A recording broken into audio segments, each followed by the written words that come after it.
எங்கள் அன்பின் பிதாவே, இந்த நேரத்தோடு கர்த்தாவே, நாங்கள் ஒன்று கூடி அப்பா உங்களை தொழுது கொள்ளும்படியாய் நீ செய்த கிருபைக்காக உமக்கு நன்றி ராஜா. ஆண்டவரே, வந்திருக்கிற ஒவ்வொரு திருச்சபை மக்களையும் நீ ஆசீர்வதிங்க ஆண்டவரே. வராத மக்களையும் கூட கர்த்தாவே, இனி வருகின்ற நாட்களில் ஆண்டவரே அவர்கள் கொண்டு வந்து சேருங்க அப்பா. ஆண்டவரே, அவர்களையும் கூட கர்த்தாவே நீ ஆசீர்வதித்து அவர்கள் தேவைகளை நீ சந்தித்து ஆண்டவரே, இனி வருகின்ற நாட்களில் அப்பா உங்களுடைய சன்னிதானத்தில் வருவதற்கு எந்த ஒரு தடைகளும் இல்லாதபடி ஆண்டவரே அவர்களை கொண்டு வந்து சேர்க்கும்படியாய் உங்களுக்கு நாங்கள் கட்சியம் நடி கேட்டுக்கொள்கிறோம் அப்பா. தொடர்ந்து ஆண்டவரே, நீர் போதும் கூட கர்த்தாவே நீர் எங்களோடு இருந்து ஆண்டவரே நீர் பேச போவதற்காக மக்கள் நன்றி செலுத்துகிறோம் ஆண்டவரே. அதனோடு நீர் பேசுங்க, எல்லாவற்றிலும் இருந்து வழிநடத்துங்க. இயேசு கிறிஸ்துவின் நாமத்தினாலே ஜெபிக்கிறோம் எங்கள் ஜீவனுள்ள நல்ல பிதாவே, ஆமென். கர்த்தருடைய பரிசுத்த நாமத்துக்கு ஸ்தோத்திரம். இந்த வாய்ப்பினை அளித்த நமது ஆயர் மற்றும் ஆயர் குடும்பத்தாருக்கும் திருச்சபை மக்கள் யாருக்கும் என் மனம் அந்த நன்றியை தெரிவித்துக் கொள்கிறேன். இன்னைக்கு கொடுக்கப்பட்டுள்ள தலைப்பு என்னன்னு பார்த்தீங்கன்னா, கட்டளை. கட்டளைன்னு சொன்னாலே உங்களுக்கு நிறைய வேற என்ன ஞாபகம் வரும்? விழுத்த ஆண்டவரால் ஆணை பெறல் அப்படின்னா அது கட்டளை பெறுதல் அப்படின்னு. ஆண்டவர் மூலமா நம்ம கட்டளை பெறுதல் அப்படின்னு சொல்லுவோம். இப்போ ஸ்டார்டிங்ல ஒரு சின்ன ஒரு நடந்த ஒரு உண்மை கதை அது அப்படின்னு சொல்றாங்க. ஏன்னா ஒரு குடும்பத்துல வந்துட்டு 3 பிள்ளைங்கள் இருந்திருக்காங்க. அந்த 3 பிள்ளைகளை வந்துட்டு மூத்த பிள்ளைய என்ன பண்ணியிருக்காங்கன்னா ஊழியத்துக்காக அமைச்சிருக்காங்க. ஊழியத்துக்காக அனுப்பும்போது அங்கே கர்நாடக மாநிலத்துக்கு போயிருக்காரு. அங்கே ஊழியம் செய்யும் போது அங்கே சமய வெறி பிடித்த மக்கள், அங்கே இன்னும் இந்து மக்கள் தானே, அதனால நம்ம கடவுளுடைய சுவிசேஷத்தை அறிவிக்கும் போது அவங்க ஒரு வெறி கொண்ட மக்கள் வந்து என்ன பண்ணிருக்காங்க, அவரை அடிச்சு ரத்த வெள்ளத்துல அவர் மறித்து போயிட்டாரு. அப்போ அவங்க அந்த மகன் அதை இறந்துட்டாரு அப்படின்னு சொல்லி கேள்விப்படும்போது அவங்க துக்கிக்கும் போது நம்ம திருச்சபை ஆயர் மற்ற ஊழியர்காரெல்லாம் போயிட்டு ஆறுதல் சொல்லுவாங்கல்ல, அது போல போயிட்டு அவங்க சொல்லியிருக்காங்க, உடைந்த உள்ளத்தோடு இருந்த அவர்களுக்கு ஊழியக்காரர், அதை நம்ம ஐயா போன்ற ஒரு பொண்ணு என்ன பண்ணிருக்காங்க, ஊழியக்காரர் சொல்லுவது வார்த்தை என்னன்னா, கடவுளின் ஊழியத்தில் இரத்த சாட்சியை மறித்த உங்கள் மகன் இயேசு கிறிஸ்துவின் சமூகத்தில் மகிழ்ச்சியோடு துதித்து போற்றும் வாய்ப்பை பெற்றிருக்கிறார் அப்படின்னு சொல்லி சொன்ன உடனே அவங்களுக்கு ஒரு மனசுக்குள்ள அந்த பாரம் இருக்கும் போது கூட என்ன பண்ணியிருக்காங்க, அடுத்த மகனை நம்ம அனுப்பலாமே அப்படின்னு சொல்லிட்டு ஒரு வார்த்தை அவங்களுக்குள்ள உண்டாயிருக்குது. உடனே அவங்க என்ன பண்ணாங்க, நான் 2வது மகனை நான் வந்து ஊழியத்துக்காக அனுப்புறேன் அப்படின்னு சொல்லியிருக்காங்க. நம்மளுக்கு யாருக்குன்னா அது போல மனசு வருமா? இங்கிருந்து பஞ்சம் பக்கமா இது பசுப்புறு போனதுனால, ஐயோ என் மகள் அவ்வளவு தூரம் நடக்க மாட்டான், என் மகள் அவ்வளவு தூரம் வரமாட்டான் அப்படின்னு சொல்லி நம்ம என்ன பண்றோம், ஏதோ ஒரு சாகு போக்கு சொல்லி தட்டி கழிச்சிடுறோம், அனுப்ப முடியாம தட்டி கழிச்சிடுறோம். ஆனா அங்க நடந்த நிகழ்ச்சி என்னன்னா, முதல் மகன் இறந்துட்டான்னு சொல்லி விட அந்த வேதனை இருந்தாலும் ஆண்டவருக்காக 2வது மகனை அனுப்புறேன் அப்படின்னு சொல்லும்போது அது எவ்வளவு ஒரு சந்தோஷமான ஒரு செய்தி. அதே போலதான் நம்ம ஏற்கனவே நம்ம கேள்விப்பட்டது, ஒரு குடும்பத்தோடு கார்ல இருக்கும்போது அவர் பேர் என்ன, வில்லியம் கேரின்னு சொல்லி அவர் தான் நினைக்கிறேன். அவங்க 2 பிள்ளைங்களை என்ன பண்ணாங்க, தீமை உணர்பையன் பேரு என்னன்னு கரெக்டா வரல. ஆனா அவங்கள என்ன பண்ணிருக்காங்க, அப்பா 2 மகன்ல உயிரோட எரிச்சிருக்காங்க. அப்புறம் அவங்க ஒய்ஃப் என்ன சொன்னாங்க, எரிச்சவங்களை தண்டிக்காதீங்க அப்படின்னு சொல்லிட்டு அந்த பெருந்தன்மையோடு அவர்களை மன்னிக்கிறத நம்ம பார்க்கிறோம். நம்மளே ஒரு என்ன பண்ணிருப்போம், பல்லுக்கு பல் கண்ணுக்கு பல்லுன்னு சொல்லிட்டு இறங்கி அங்க ஒரு வரை கேள்டா பண்ணியிருப்போம். ஆனா அவங்க தன் குடும்பத்தை இழுக்கும் போது கூட அவங்க பொறுமையா செயல்பட்டதை நம்ம பார்க்கிறோம்.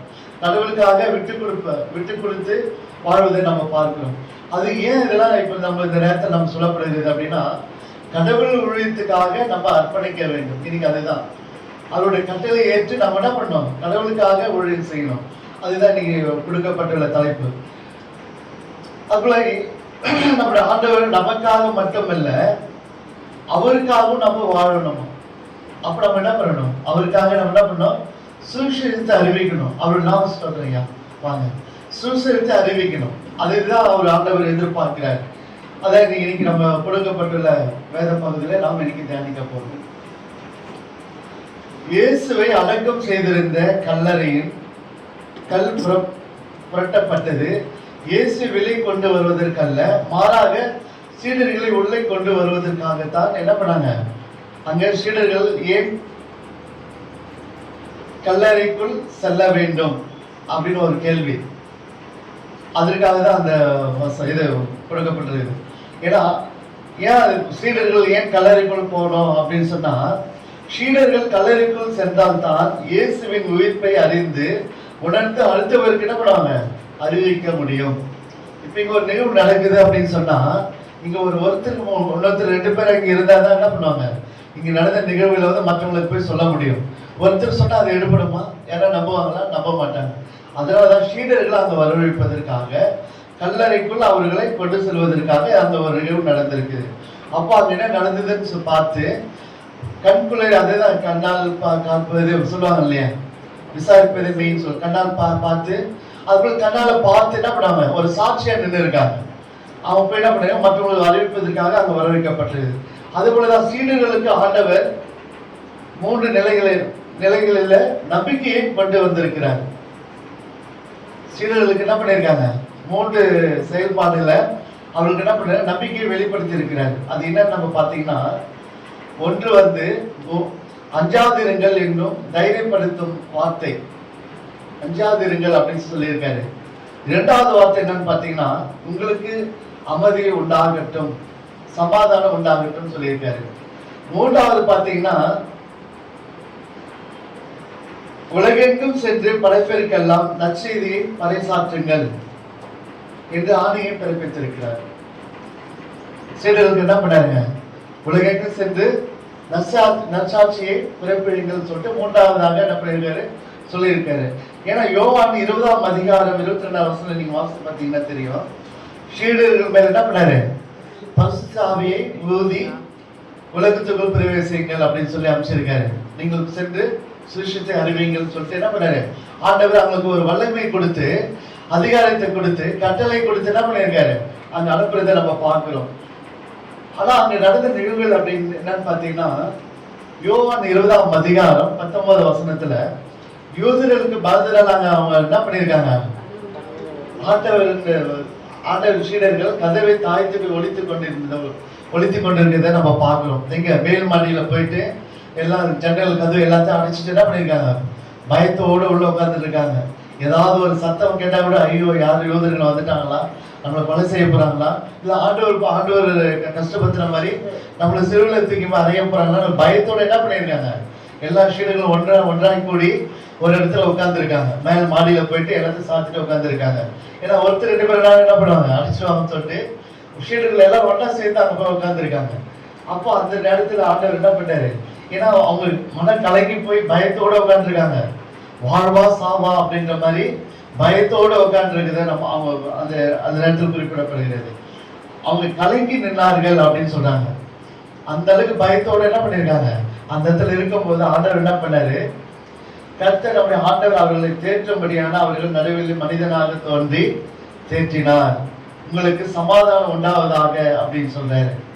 ஏன் அதை சொல்றாரு அப்படின்னா, அந்த பயத்தை அவர் போக்குறாரு. அவருடைய சீடர்கள் எல்லாம் பயத்துக்கு நடுக்கத்தில் இருக்குத பார்த்து என்ன பண்ணாரு, அங்க இருந்த சூழ்நிலை கேட்ட போல என்ன பண்ணாரு, ஆண்டவர் அந்த தைரியத்தை கொடுக்கிறத பார்க்கிறோம். அதுபோல கட்டளை பெறுதல், நமது ஆண்டவர் இயேசு கிறிஸ்து மூலமாய் ஆணை பெறுதல். எசேக்கியேல் புத்தகத்துல பாத்தீங்கன்னா, கர்த்தரால் நியமிக்கப்பட்ட காவலன். எசேக்கியேல் யாரு, கர்த்தரால் நியமிக்கப்பட்ட ஒரு காவலன். காவலன் சொன்னாலே என்னங்க, ஒரு பாதுகாப்பை கொடுக்கிறவர் தான் காவலன். அவர் அங்க இஸ்ரவேல் வம்சத்தாருக்கு காவலனாக அங்க திகழப்படுகிறார். மந்தைக்கு காவலனாக இருப்பது போல எசேக்கியேல் என்ன பண்ணாரு, நகரத்திற்கும் ஆண்டவரின் மக்களுக்கும் அழுந்து போகாதபடி என்ன பண்ணாரு, காக்கும்படியாக கடவுள் வழியாக யூத மக்கள் நடக்கவும், தங்களுடைய உயிருக்கு ஆபத்து வந்தாலும் உயிரை கொடுத்து போராடி மற்றவர்களை என்ன பண்ணாரு, காப்பாற்றவும் தங்களுடைய உயிரை கொடுத்து என்ன பண்ணாரு, தன்னுடைய கடமைகளை அங்க நிறைவேற்றதை பார்க்கணும். ஏன்னா யாருக்கு, இஸ்ரவேல் மக்களை அந்த அளவுக்கு அவர் பாதுகாக்கிறார். தன்னுடைய உயிரை கொடுத்து அங்க என்ன பண்றாரு, அங்க மக்களை பாதுகாத்து வர்றாரு. அதுபோல துன்மார்கள், பாவிகள், தீயவையில் நடப்பவர்கள் அனைவருக்கும் நம்ம என்ன பண்ணோம், கர்த்தருடைய வார்த்தையை சொல்லி அவர்களை எச்சரிப்பது மட்டுமல்லாம மனம் மாறுதல் செய்ய வேண்டும். கடவுள் வழியிலும் கடல் வழியிலும் என்ன பண்ணுவாங்க, கர்த்தருக்கு பிரியமான பிள்ளைகளாய் வாழ்வதும் தான் கடவுள் ஒவ்வொரு ஊழியக்காரர்களையும் அழைக்கிறார். யாரெல்லாம் தவறு செய்யறாங்களோ, யாரெல்லாம் துன்மார்க்கத்தில் இருக்கிறாங்களோ, யாரெல்லாம் வழிவிட்டு போறாங்களோ அவங்களாம் காக்கிறது தான் யாரு, ஊழியக்காரருடைய கடமை, பாதுகாருடைய கடமை. அப்ப இந்த திருச்சபையில் யார் காக்கிறது? நம்ம ஐயா தான் உங்களை எல்லாரும் என்ன பண்ணாரு, காக்கிற ஒரு ஊழியக்காரரா என்ன பண்றாரு, செயல்படுத்தி வர்றாரு. ஆண்டவர் உங்களுக்காக என்ன பண்ணாரு, அவரை நியமித்து இருக்கிறார். அவர் எச்சரிப்பு கொடுப்பாரு, நீங்க அப்படி போவாதீங்க இப்படி போவாதீங்க அப்படின்னு சொல்லிட்டு அதன்படி என்ன பண்ணும், அவங்க கேட்டு நடக்கணும். இல்லைன்னா என்ன நடக்கும்னா, அவர்களுக்கு காவல்காரர்களாக வைக்கிறார். அப்படி அவர்கள் கர்த்தருடைய வார்த்தை கேளாமல் போனால் மன திரும்புதலின் வாய்ப்போ அல்லது கர்த்தரின் எச்சரிப்பு இல்லாமல் அவர்கள் தங்கள் துர்மார்க்கத்திலே என்ன பண்ணுவார்கள், மரணத்துக்குள்ளாவார்கள். கடவுளுடைய வார்த்தை கேட்கலன்னா, ஊழியக்காரோட வார்த்தை கேட்கலன்னா, போதரோட வார்த்தை கேட்கலன்னா, எச்சரிப்பு சத்தத்தை அவர்கள் கேட்டும் மறுபடியும் அதே போல இருந்தாலும் என்ன ஆகும், மரணத்துக்குள்ள அழுந்து போவாங்க அப்படின்னு சொல்றாரு. ஏன்னா துர்மார்க்கத்தில் அழுந்து போவார்கள். ஒவ்வொரு மனிதனுக்கு ஆத்மாவும் விலையேற பெற்றது. ஆண்டவர் என்ன சொல்றாரு, நம்மளுடைய ஒவ்வொரு ஆத்மாவும் விலையேற பெற்றது. அந்த அளவுக்கு கடவுள் நம்மளுக்கு கொடுத்திருக்கிறாரு. பாவத்தினால் ஒரு மனிதன் தேவ சாயலை சிரித்து விடுகிறான். நம்ம எல்லாரும் எப்படி சாயலா இருக்கோம், தேவ சாயல். அதான் நம்ம பாட்டு கூட பாருங்கள, தேவ சாயல் ஆக மாறி தேவனோடு இருப்பேன், நானும் தேவனோடு இருப்பேன். அது போலதான் நம்மளோட சாயல தேவனுடைய சாயலா இருக்குது. ஆனா அதையும் நம்ம என்ன பண்றோம், பாவம் செய்து அந்த சாயலை நம்ம சிதைக்கிறோம். அதுக்குள்ள என்ன பண்றோம், மனிதன் திரும்பவும் அவருடைய சாயலை பெற நம்முடைய அவருடைய காவலனாக வைக்கிறார். அதுக்காக தான் என்ன பண்ணாரு, மறுபடியும் அவருடைய சாயலை நீங்க வாங்க அப்படின்னு சொல்லி என்ன பண்ணாரு, அரைக்கவல் விடுகிறார். அதான் அவர் ரத்த பழியை உன்னிடத்தில் கேட்பேன் அப்படின்னு சொன்னாரு. ஏன்னா அப்படி அவர் நம்ம கொண்டு வராம விட்டுட்டோம்னா அந்த ரத்தப்பை நம்ம மேல வருமா. அவன் எப்படி என்ன போறான், நமக்கு என்ன வந்தது, நம்ம சொல்லி அவன் கேட்கல, எப்படி போய் அழிஞ்சு போறான்னு நம்ம விட்டுறக்கூடாதான். அவர்கிட்ட போயிட்டு மனப்பக்குவமா பேசி மீண்டும் ஆண்டவருக்குள்ள கொண்டு வரணுமா. அப்படி கொண்டு வரல நம்ம விட்டுட்டோம் அப்படின்னா அந்த ரத்தப்பை நம்ம மேல விழும் அப்படின்னு சொல்றாரு. அந்த எசேக்கியேல் 1ஆம் அதிகாரம் 12ஆம் வசனம் பார்த்தீங்கன்னா தெரியும். துர்மார்க்கர்கள் வாழும் மனிதனை அவன் அழியட்டும் என்று நாம் விடக்கூடாது. அவன் இரட்சிப்பேடைய கர்த்தருடைய வழியில் நடக்க ஆண்டவரை குறித்து பேச வேண்டும். நம்மளை சீன் சொன்னாலும் சரி, நம்மளை அடிச்சாலும் சரி, திட்டாலும் சரி, கேவலப்படுத்தினாலும் சரி, நம்ம என்ன பண்ணோம், மீண்டும் மீண்டுமாய் அவனுக்கு கடவுளோட வார்த்தையை சொல்லி சொல்லி என்ன பண்ணோம், அந்த பாவத்துல இருந்து நம்ம கொண்டு வரணுமா. நம்ம விட்டுக்கூடாது அப்படின்னு சொல்றோம். நம்ம நிறைய பேர் என்ன பண்ணணும், அவனா சொன்ன கேட்க மாட்டாமா, அவனை போய் நம்ம சுவிசேஷத்தை சொல்றது அப்படின்னு சொல்லி என்ன பண்றோம், உதாசீனமா விட்டுறோம். அது போல விடக்கூடாது அப்படின்னு தான் நீங்க ஆண்டவர் சொல்றாரு. அவன் ரட்சிப்படைய கர்த்தருடைய வழியில் நடக்க ஆண்டவரை குறித்து பேச வேண்டும். இன்று அநேக நம்மளோட தற்கொலையில் ஆவின் பிடிப்பட்டு மரணம் தான் தீர்வு என்று என்ன பண்றாங்க, நம்புறாங்க. ஒரு செகண்ட் தான்.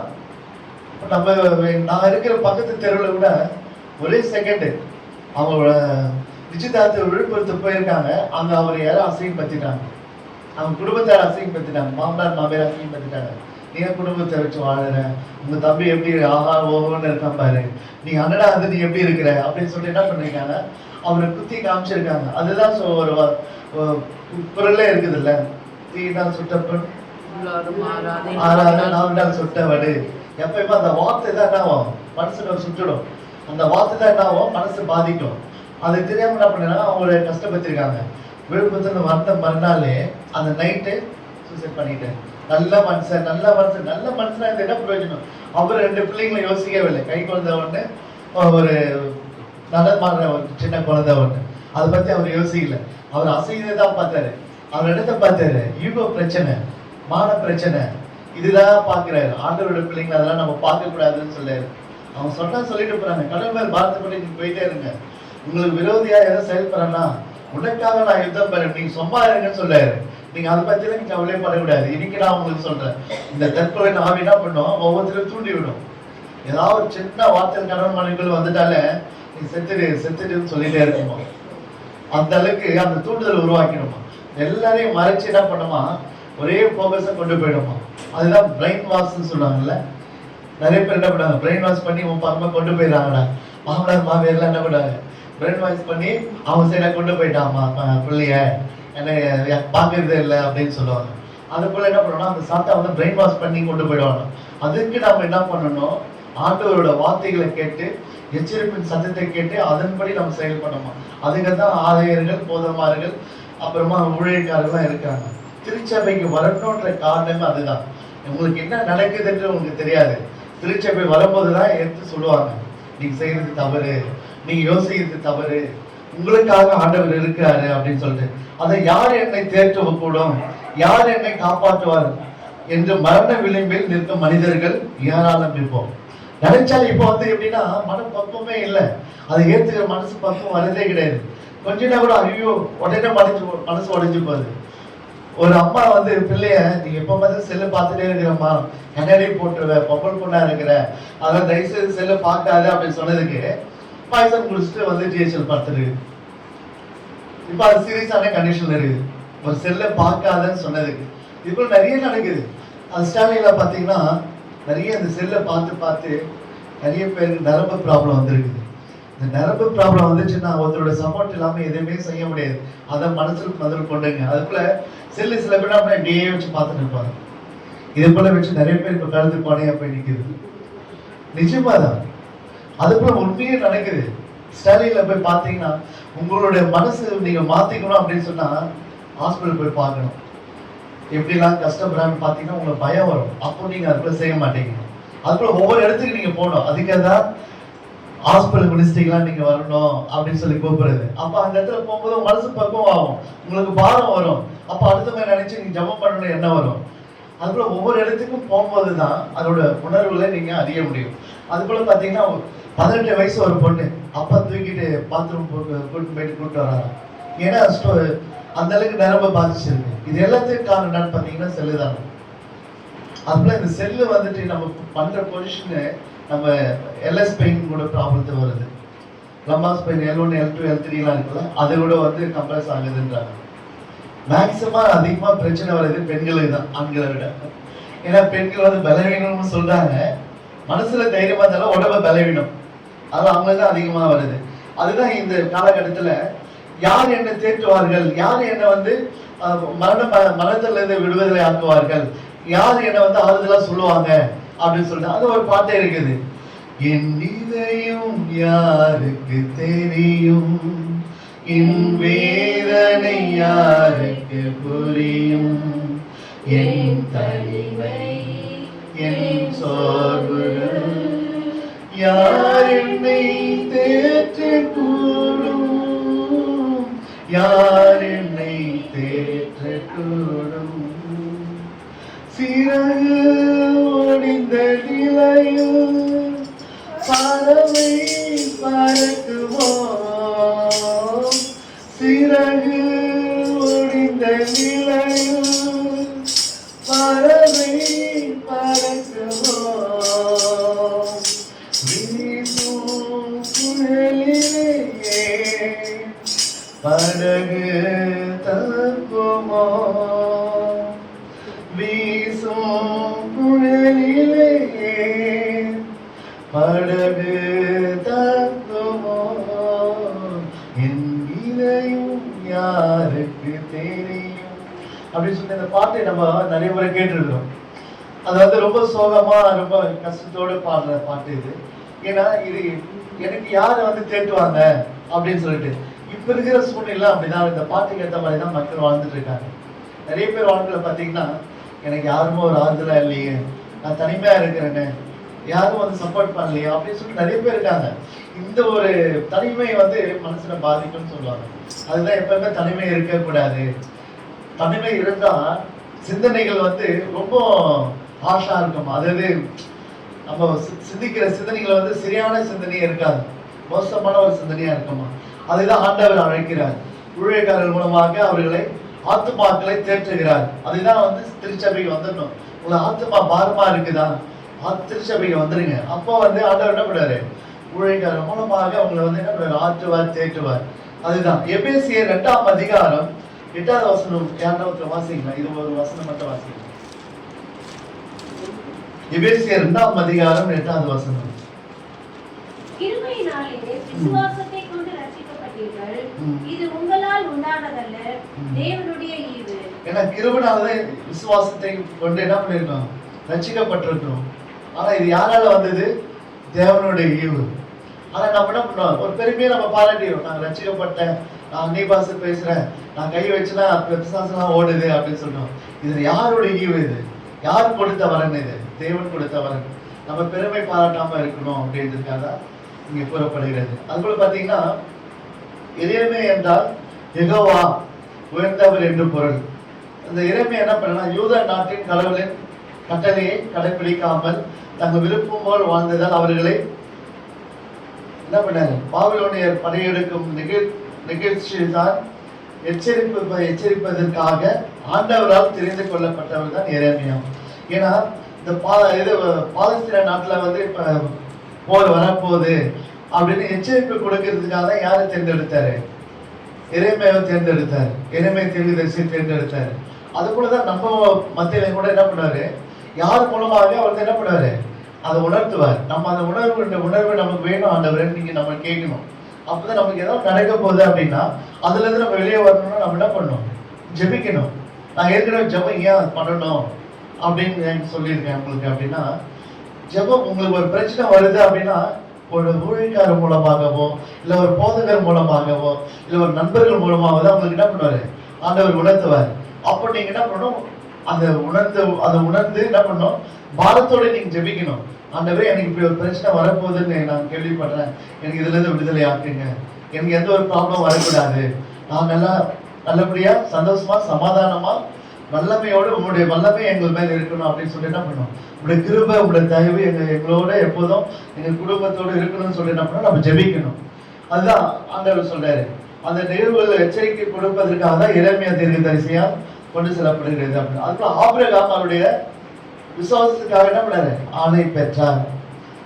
அந்த ஆணை ஒவ்வொருத்தரும் ஏன் பெற்றாங்க அப்படின்றதுக்காக நம்ம பார்க்கணும். எதுக்காக பெற்றாரு? அவரு விசுவாசத்துக்காக ஆணை பெற்றிருக்காரு. யோசுவா எதுக்காக பெற்றாரு? தலைமைத்துவத்திற்காக பெற்றிருக்கிறார்.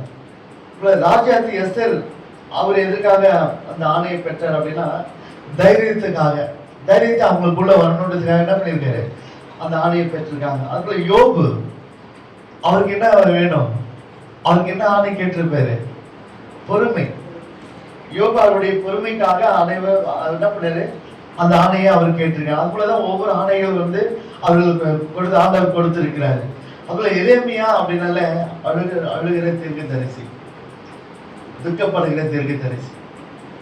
எரேமியா அப்படின்னு தீர்க்கதரிசி சொன்னாங்க. ஏன்னா மக்களுக்காக என்ன பண்ணாரு, அவர் அழுகிறாரு, துக்கப்படுறாரு. ஐயோ இவங்க வழி விட்டு போறாங்களே, பாவத்தில் ஜீவிக்கிறாங்களே, துர்மார்கர் இருக்கிறாங்களேன்னு சொல்லிட்டு என்ன பண்றாரு, ஒவ்வொரு முறையும் ஆண்டவர்கிட்ட அழுகிறாரு. அதுதான் துக்கப்படுகின்ற எரேமியா, அழுகின்ற தீர்க்கதரிசி அப்படின்னு சொல்றாங்க. பணம் இருப்பவரிடம் குணம் இருப்பதில்லை, குணம் இருப்பவரிடம் பணம் இருப்பதில்லை. இது வந்து சினிமால வர வார்த்தைகள் நான் இங்க சொல்லல, இது நம்மளுக்குள்ள வருகிற எரேமியா 9ஆம் அதிகாரத்துல பாத்தீங்கன்னா 5வது வசனத்துல என்ன பண்ணாங்க, பொய் சொல்லுவாங்க. அதுக்காக அந்த வார்த்தைகள் கொடுக்கப்படுகிறது. எரேமியா 9:5 நீங்க வீட்டுல போய் வாசித்து பார்த்தீங்கன்னா, பணம் இருக்கிறவங்க என்ன இருக்குது, குணம் இருக்கிறது கிடையாது. குணம் இருக்கிறது கிட்ட பணம் இருக்கிறது இல்லை. ஏன்னா அது வந்து அது போலதான் வாழ்க்கை உலகமே அப்படிதான் வாழ்ந்துட்டு இருக்குது. அது தீர்க்கதரிசி எரேமியா தன்னையே இறைப்பணி கொண்டு அர்ப்பணித்து கடவுளின் ஆணையை பெற்றிருக்கிறார். அவர் என்ன பண்ணாரு, இறைவனுக்காக என்ன பண்ணாரு, தன்னை அர்ப்பணித்து ஆண்டவருக்காக என்ன பண்ணாரு, வாழ்ந்து கொண்டிருக்கிறார். நம்ம அழைப்பை ஏற்றுக்கொண்டு கடவுள் ஆணைக்கு இணங்க இறைப்பணி செய்ய அழைக்கப்படுகிறோம். நம்ம எப்படி அழைக்கப்படுகிறோம், ஆண்டவருடைய இறைப்பணி செய்வதற்காக நம்ம அழைக்கப்பட்டிருக்கிறோம். அப்ப நம்ம என்ன பண்ணணும், இனி வருகின்ற நாட்களில் ஆண்டவருக்காக நம்ம என்ன பண்ணோம், நம்ம அர்ப்பணித்து ஊழியம் செய்ய வேண்டும். நம்மளுக்கு ஏதாவது ஒண்ணு வந்தாதான் என்ன பண்றோம், அந்த விரைவில் அவங்களுக்காக அர்ப்பணித்து நம்ம ஊழியம் செய்யறோம்னு சொல்றோம். அது மாதிரி நம்ம என்ன பண்றோம், சொல்றதும் கிடையாது, உழுத்து வாழணும் வரதே கிடையாது. அதனால இனி வருகின்ற நாட்கள் நம்ம கடவுளுக்காக என்ன பண்ணணும், நம்ம அர்ப்பணித்து நம்ம வாழ வேண்டும். தீமோத்தேயு அவருக்கு 21 வயசுல என்ன பண்ணிருக்காரு, எபேசு தேவாலயத்துல போதகரா இருந்திருக்காரு. தீமோத்தேயு அவருக்கு என்ன வயசு, 21 வயசுல என்ன பண்ணிருக்காரு, இளம் வயது போதகரா என்ன பண்ணிரு அவர் செயல்பட்டு இருக்கிறார். அப்ப அவருக்கு சொல்றது எடுபட்டிருக்குமா? ஒரு வாலிபர் வந்து எது சொன்னாலும் என்ன பண்ணுவாங்க, அவ்வளவு சீக்கிரம் கேட்க மாட்டாங்க. ஆண்டவர் ஆனா அவரோட பேசியிருக்காரு. அதுல தூய பவுல் 1 தீமோத்தேயு 3ஆம் அதிகாரத்தில் பாத்தீங்கன்னா போதகத்துக்கு தகுதியில எழுதியுள்ளார். அந்த போதகனும் எப்படி சொல்லணும் அப்படின்றத ஆண்டவர் அந்த 1 தீமோத்தேயு 3ஆம் அதிகாரத்துல சொல்லியிருக்காரு. நம்ம எப்படிலாம் ஆண்டவரோட வசனத்தை நம்ம சொல்லணும் அப்படின்னு சொல்லிட்டு நீங்க அதை வீட்டுல போய் வாசித்து பார்த்தீங்கன்னா தெரியும். அதே போல 1 தீமோத்தேயு 4ஆம் அதிகாரம் 6வது வசனத்தில் பார்த்தீங்கன்னா, கிறிஸ்துவுக்கு ஒரு நல்ல பணியாளராக நாம் மாற வேண்டும். நம்ம எப்படி ஒரு பணியாளராக மாறணும்? ஒரு நல்ல பணியாளராக நம்ம மாறணும். இப்போ நம்ம ஒரு இடத்துல வேலைக்கு போனோம்னா நம்ம என்ன பண்ணணும்? நம்ம அர்ப்பணித்து வேலை செய்யறதுதான் நம்மளுக்கு என்ன பண்ணுவாங்க, அடுத்து ஒரு போஸ்டிங் கொண்டு போறதுக்கு அவங்க வந்து நம்மளுக்கு பூஸ்ட் பண்ணி விடுவாங்க, நம்மளுக்கு ப்ரொமோஷன் கொடுத்து விடுவாங்க. நம்ம சரியான வேலை செய்யலாம் என்ன பண்ணுவாங்க, மட்டம் தட்டி என்ன பண்ணுவாங்க, வெளியில வீட்டுக்கு அனுப்பிச்சிடுவாங்க. அதுக்கு தான் ஆண்டவர்கிட்ட நம்ம அவருடைய ஊழியத்தை செய்யணும். எப்படி இருக்குன்னா நல்ல பணியாளரா நம்ம மாற வேண்டுமா. அப்புறம் தூய பவுல் தீமோத்தேயுவை விசுவாசிகளுக்கு முன்பாக முன்மாதிரியாக இருக்க வேண்டும் என்று என்ன பண்ணாரு, அவர் விரும்பினார். ஒரு தீமோத்தேயு எப்படி இருந்தாரா, விசுவாசிகளுக்கு ஒரு முன்மாதிரியா இருந்தாராம். அது போலதான் நம்ம என்ன பண்ணோம், புறஜாதி மக்களுக்கு நம்ம ஒரு என்ன பண்ணோம், ஒரு முன்மாதிரியா நம்ம இருக்க வேண்டும். விசுவாசிகளுக்கு நம்ம முன்மாதிரியா இருக்க வேண்டும். தீமோத்தேயு தனது பாட்டியிடம் என்ன பண்ணாரு, லோவிசால் அப்படின்னு அவங்க கிட்டவும் தாய் ஐனைக்கார் அவர்கிட்ட என்ன பண்ணாரு, இளம் வயதிலே இயேசுவை பற்றி கேள்விப்பட்டு விசுவாசித்தார். இளம் வயதில தான் அதனாலதான் என்ன பண்ணாரு, அந்த 21 வயசுல என்ன பண்ணிருக்காரு, போதகரா வந்திருக்கிறாரு. அப்ப நம்ம என்ன பண்ண, இந்த சிறு வயசுல இருந்து என்ன பண்ணோம், ஆண்டவருடைய செய்தியை கேட்கணும், ஆண்டவருடைய வார்த்தைகளை கேட்கணும். அப்பதான் நம்ம என்ன பண்ண முடியும், ஆண்டவருக்குள்ளாக நம்ம வழிநடத்த முடியும். அப்புறம் நம்ம இப்ப நம்ம என்ன பண்றோம், நம்ம பேசும்போதுதான் அதுக்கப்புறம் என்ன பண்ணிடுவோம், நம்ம சுரூபத்தை நம்ம காமிச்சிடும். அது போல நம்ம இல்லாம பேசும்போது மட்டும் இல்லாமல் வாழும்போதும் கிறிஸ்தவ பணியாளராக நம்ம வாழ்ந்து காட்ட வேண்டும். வார்த்தையில இல்லாம செயலில நம்ம செய்து காட்டணும். நம்ம ஒரு சாட்சி உள்ள மகனாக, சாட்சி உள்ள கிறிஸ்தவர்களாக நம்ம வாழ வேண்டும். பேச்சோட போயிடுச்சு அப்படின்லாம் நம்ம சொல்லக்கூடாது. நம்ம செயலில நம்ம என்ன பண்ணோம், கிறிஸ்தவர்கள் அப்படின்னு உணர்கிற அளவுக்கு நம்ம வாழ வேண்டும். அப்புறம் மத்திய 28ஆம் அதிகாரம் 19 வசனம் நீங்க வீட்டுல போய் வாசித்து பாருங்க. மோசே கடவுள் ஆணையை பெற்று வழிகாட்டியாக மாறினார். கடவுள் ஆணை பெற்று புதிய திருச்சபைகள் வளர உதவினார். யாரு, பவுல். அவரோட ஆணை பெற்று என்ன பண்ணாரு, புதிய திருச்சபைகளை உருவாக்கினார். இயேசுவின் சீடர்கள் ஒவ்வொருவரும் இரத்த சாட்சியாகவும் தியாகிகளாகவும் திகழ்ந்தனார்கள்.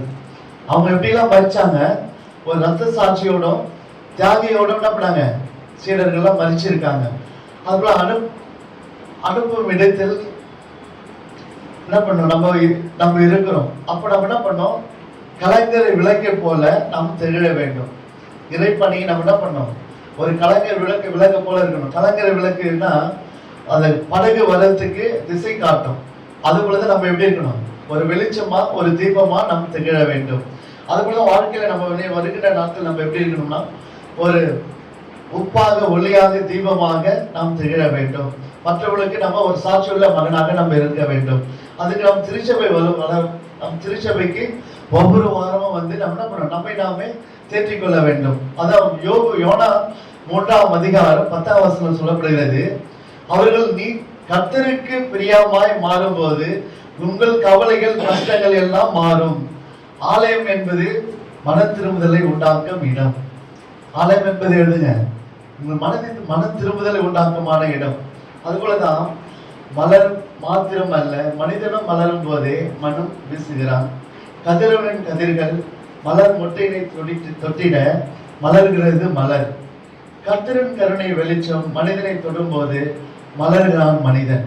கர்த்தருடைய கருணை வெளிச்சம் தொடும்போதுன்னா நம்மளும் மலர்கிறோம். அதான் மனிதனை தொடும்போது மலர்கிறான் மனிதன். நீ மலர்வது எப்போது, மனிதனை மலர வைக்கும் மகிமை போங்க திருச்சபையே.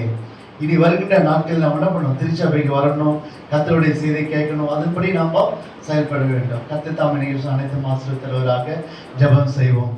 அன்பின் பரலோக பிதாவே, இந்த நேரத்தில் கூட ஆண்டவரே உம்முடைய உழைத்திற்காக தங்களை அர்ப்பணித்து ஆண்டவரே உமக்காக நாங்கள் வாழ வேண்டும் என்றும் ஆண்டவரே நீ எதிர்பார்க்கின்ற அந்த உழைத்திலே நாங்களும் ஆண்டவரை பங்கு பெற வேண்டும் என்று நாங்கள் இந்த நேரத்தில் அப்பா நாங்கள் அனைவரும் ஆண்டவரை அர்ப்பணிக்கிறோம். அப்பா இனி வருகின்ற நாட்கள் ஆண்டவரே உமக்கென்று நாங்கள் ஒரு சாட்சியுள்ள பிள்ளைகளாக கலைஞரை விளக்க போல ஆண்டவரே அந்த மலை மேல் ஏற்றிருக்கின்ற தீபம் போல நாங்கள் திகழும்படியாக இனி வருகின்ற நாங்கள் இருப்போம் என்று நாங்கள் விசுவாசத்தோடு நாங்கள் நம்பிக்கையோடு நாங்கள் இதை கட்டளையாக நாங்கள் ஏறெடுக்கிறோம் ஆண்டவரே.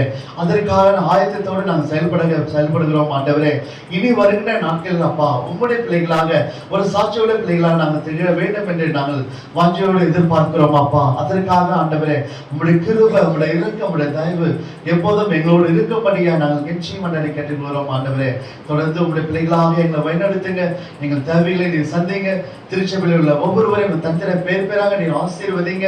திருச்சபை மக்களை மட்டுமல்ல ஆண்டவரே, திருச்சபை வழிநடத்துகின்ற காவலாயர் இருக்கின்ற எச்சரிப்பின் சத்தத்தை கேட்டு ஆண்டவரே அவர்களை பக்குவப்படுத்தி வைத்தவரி போகாதபடி அவைகளை வைத்துக் கொண்டிருக்கின்ற திருச்சபை ஆயர்களுக்காகவும் ஆண்டவரே, திருச்சபை ஆயரோட குடும்பத்திற்காகவும் நாங்கள் ஜெபிக்கிறோம் ஆண்டவரே. அவர்கள் தேவைகளை நீ சந்திங்க. அவர் போக்குல வருத்தலும் இருந்து பாதுகாத்துக் கொள்ளுங்க. இன்னும் ஞானமாய ஆண்டவர் உங்களுடைய விழுத்தின் பாதையில, வல்லமாய ஆண்டவர் உங்களுடைய விழுத்தின் பாதையில செயல்பட நிற்கிறவ தாங்க. இன்னும் அவர்களுக்கு இன்னும் வல்லமை கொடுத்து ஆண்டவர் இந்த பகுதியில ஆண்டவர் இன்னும் வல்லமையோடு ஆண்டவர் அவர் செயல்படும்படியாக நீ ஆசீர்வதிங்க.